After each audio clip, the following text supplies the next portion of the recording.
Ouais, la familia, j'espère que tout le monde va bien. Faut que je vous informe d'un truc important, c'est que actuellement dans le monde, il y a 2,5 milliards personnes qui ne peuvent pas utiliser leur Instagram, leur Facebook et leur WhatsApp. Voilà, donc tous ceux qui n'arrivent pas à se connecter à leurs réseaux sociaux, vous affolez pas, vous inquiétez même pas. C'est un gros bug international et la France, c'est le pays le plus touché comme par hasard. Voilà, on a trop de chance, frère. Mais en sahv, nous on parle français.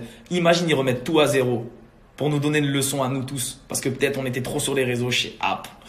S'ils font ça, c'est une dinguerie. Il y en a, ils vont péter leur tête. Voilà, ils vont péter leur cabessa. Moi, j'annonce direct la famille. Même s'ils remettent tout à zéro, je m'en bats les couilles. Je vais sortir dans les rues, je vais aller rapper partout. Les gens me connaissent déjà. Je vais faire des heures sup. Voilà, que pour vous le sang. Bon, sinon, j'espère que vous allez bien. Moi, je suis bien reposé. La surprise, elle arrive. Ça bouge même pas. Voilà, restez à l'affût, restez branchés. Heureusement, Snapchat, ils l'ont pas enlevé. T'as capté, on peut se communiquer, on peut se parler. Et surtout, un truc beaucoup plus important que ça, force à tous mes Algériens, toutes mes Algériennes qui sont en train de se battre au pays. Faut savoir qu'en Algérie, on a la population la plus jeune. Il y a plus de la moitié de l'Algérie qui a moins de 25 ans. C'est très rare, c'est très très rare, même en Afrique. Notre président, qui est là depuis plus de 20 ans, qui s'appelle Bouteflika, qui à la base était un héros de la résistance, a renoncé à son 5e mandat, mais c'est pas fini malheureusement, c'est plus compliqué que ça. Donc voilà, force à tous mes frères, toutes mes sœurs. C'est facile de parler pour moi. Je suis en France, voilà, j'ai la belle vie. C'est facile de parler pour moi, mais je pense que c'est mon rôle d'en parler. Parce qu'en vrai, si j'en parle pas, c'est 10 fois pire. Faut savoir que ça fait pas si longtemps qu'on est indépendant.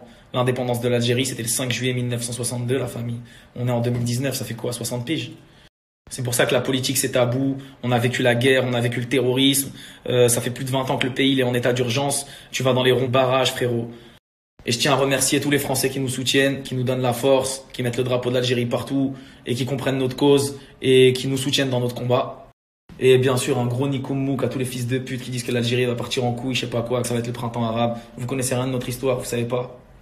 Nous, on n'a jamais gratté personne. Tous ceux qui disent les Algériens, je sais pas quoi, votre drapeau, je sais pas quoi. Et on a fait la guerre, gros, on a perdu des gens. T'as capté? Des vrais gens de notre famille, pas des ancêtres. Des gens, frères, des grands-pères, des cléons, des trucs de ouf. Donc voilà, je tiens à le dire encore une fois, à le souligner. L'Algérie, c'est pas un buzz. Tous les surfeurs là qui essaient de surfer sur l'Algérie, arrêtez de surfer les gars, rangez vos planches de surf, là faut sortir les mitraillettes.